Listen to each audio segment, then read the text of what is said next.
John Locke was a 17th century English political theorist, and you may or may not know of him as the guy who invented America. Of course, America didn't exist in Locke's day, but the founding fathers loved John Locke so much that they used his political works as the basis for the Declaration of Independence, to the point of almost directly ripping him off. But to understand Locke's political theories, you should first get a grounding of his work on epistemology, or the philosophy of knowledge. John Locke proposed the epistemological theory of the tabula rasa, or blank state, which puts forward the notion that every human being is born with our minds completely empty, which went against the philosophical tradition that at the very least we're born with some basic rational understanding, or a set of desires and intentions commonly referred to as human nature.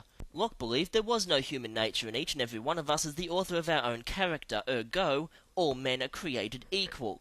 This is called empiricism, which is the position that all human knowledge derives originally from the senses, and there is no such thing as knowledge that precedes observation. Locke distinguished between simple and complex knowledge. Simple knowledge is the information we receive directly from the world, and these ideas cannot be broken down into simpler concepts. Complex knowledge, however, is made up of all the concepts we assemble from simple knowledge. For example, a series of simple concepts might be solid, gold, round, and shiny. From this we develop the complex idea of a coin. From then we can scale up to the more complex ideas of trade, then to value, then to currency, then to economics, then to Reaganomics.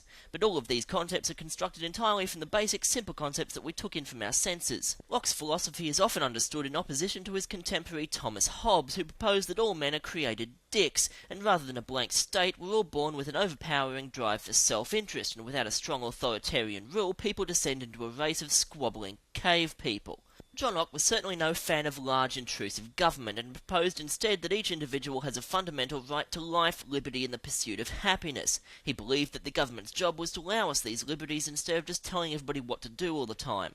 Thomas Hobbes laughed long and hard at this proposition, saying that because everybody acts primarily in their own self-interest, sooner or later a society that promotes liberty denigrates into a society where everybody's stabbing each other in the fucking face. Therefore, the price of peace, according to Hobbes, was to forfeit all of your natural rights to an absolute monarch who, of course, would promise not to abuse his power. John Locke thought that nobody should have absolute power, so he came up with the idea of separation of powers, which means that the church and the judicial system operate independently of the ruling class, so theoretically no one person can commit a crime and get away with it, which is an idea that worked pretty well in America until Richard Nixon. Thomas Hobbes laughed again, shrugged his shoulders, and said, "Good luck building your pansy-ass Mickey Mouse loser country into an economic and political superpower."